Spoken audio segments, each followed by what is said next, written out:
रोज़े की हालत में कोई कमज़ोर शख्स या बीमार शख्स खा पी रहा था तो जो देखे उसको याद दिलाना वाजिब है। अगर याद नहीं दिलाएगा तो वो गुनहगार होगा। हाँ, अगर वो शख्स इतना कमज़ोर है या बीमार है मगर रोज़े की हालत में है, अगर आप उसको याद दिला देंगे तो वो खाना पीना छोड़ देगा और याद ना दिलाने की सूरत में वो कुछ खा पी लेगा, जिसकी वजह से उसकी कमज़ोरी दूर हो जाएगी।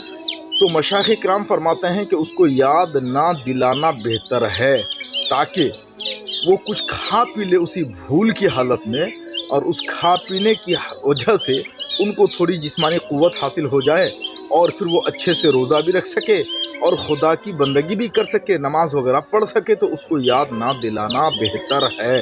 कौन शख्स जो बहुत कमज़ोर है, हद से ज़्यादा कमज़ोर है कि अगर नहीं खाएगा तो वाक़ई तो उसकी कमज़ोरी बढ़ जाएगी और वो भूल करके खा पी रहा था, तो याद ना दिलाना बेहतर।